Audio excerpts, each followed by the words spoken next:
It started like the kind of email you dream about, especially after a year of job rejections.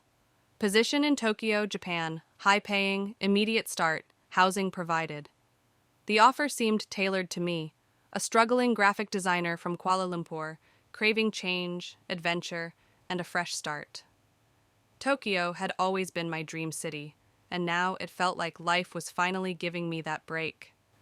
But sometimes, dreams morph into nightmares before you even realize it. The recruiter, a man named Tatsuya, was professional. He had all my details, the portfolio I'd carefully curated over years, my references, even a copy of my passport for the visa process. It felt legitimate. The company's website looked impeccable. The job description seemed tailor-made for my skills. And the pay? Unbelievable. It was like everything was falling into place. When my plane touched down at Narita Airport, excitement turned into nervous energy. My stomach fluttered with anticipation as I scanned the crowd, searching for a sign with my name or the company logo. But there was nothing. I checked my phone. No messages, no emails. Maybe there was a delay. I'd waited an hour, then two. My excitement slowly turned into concern. By the third hour, I was pacing, wondering what had gone wrong. I tried calling Tatsuya, no answer. His voicemail greeted me in that friendly, reassuring tone, but now it felt hollow, almost mocking. I went through my emails again, wondering if I'd missed something, but everything seemed in order, except for one glaring omission. There was no return address on any of the documents, no office location, no physical connection to the company. Panic started bubbling up. Had I missed something?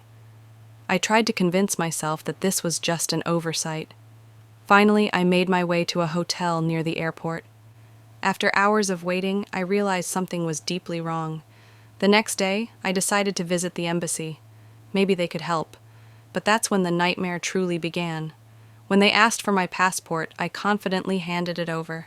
Then the officer glanced at his computer screen, his face darkening. "You were here yesterday," he said, his voice cold.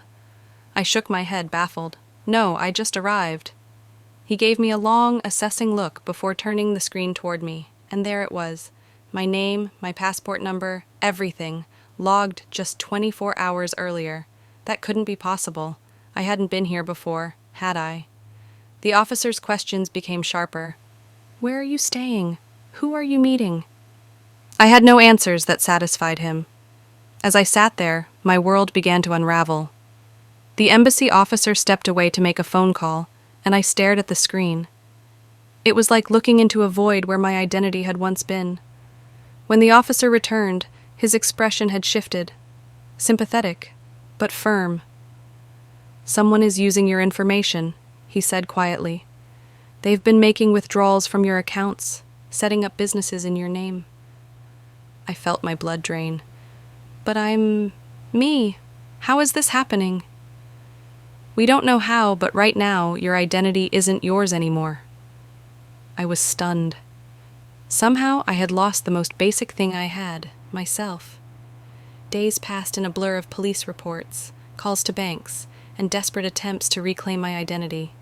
But the person pretending to be me had been meticulous. They knew my every move before I did. My accounts were drained. Emails to friends went unanswered. They had already heard from me, confirming my supposed new life in Tokyo. Meanwhile, I was left with nothing but the clothes on my back, in a city that once symbolized my dream, now a labyrinth of confusion and fear. My digital footprint had been erased, and someone else was living my life, controlling my narrative. I began piecing together how deep the deception went. They had been following me for months, monitoring my social media, studying my habits, anticipating my next steps. And the kicker?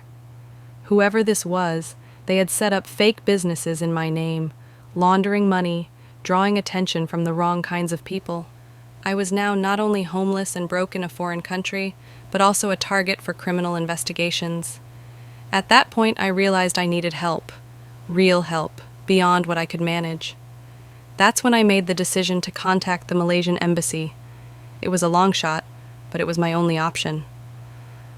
I remember the nerves as I walked into the embassy, clutching what little documentation I had left. The staff there were kind but professional, asking 100 questions I barely had answers to.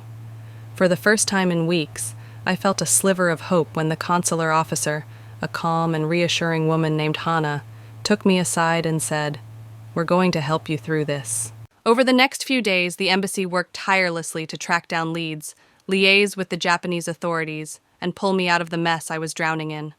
Hana guided me through the process of canceling my passport and re-establishing my identity. It wasn't easy. At one point, they found a man using my name to set up a shell company in Yokohama. He had already fled by the time the police arrived, but it was the first crack in the wall of deception that had been built around me. The embassy also connected me with a lawyer who specialized in identity theft cases. He explained the scale of the operation, an underground network targeting vulnerable job seekers like me. These criminals had been operating for years, leaving dozens of people stranded in foreign cities, their lives ripped away. It took weeks, but slowly I started to reclaim my identity. The embassy worked with my bank to reverse some of the charges, and with Hana's help, I was able to contact friends and family back in Malaysia to let them know what had happened. My parents were devastated, but their support was the only thing keeping me grounded. The final blow came when I found out who had orchestrated the whole scam. It wasn't just some random hacker. Tatsuya was part of a larger syndicate, targeting individuals across multiple countries. He'd been using a fake name, a fake company, and a fake life. The police tracked him down eventually, but by then, the damage had been done. Looking back, it still feels surreal. I came to Tokyo chasing a dream, and instead, I found myself caught in a web of lies and deceit. But thanks to the Malaysian embassy and people like Hana, I was able to escape with my life and a new understanding of just how fragile our sense of identity really is.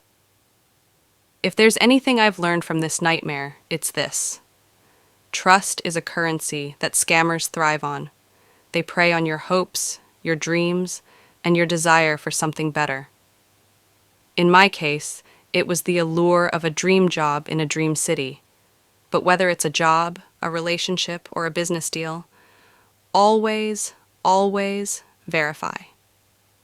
Don't hand over sensitive information without confirming who you're dealing with. And if something feels too good to be true, it probably is. As I boarded my flight back home, I realized that this chapter of my life wasn't about the job I didn't get or the city that turned into a nightmare. It was about survival, finding out who I was when everything I thought I had was taken from me. So, to anyone listening, protect yourself. In a world where identities can be stolen with a few clicks, your first line of defense is skepticism. Don't let anyone steal who you are.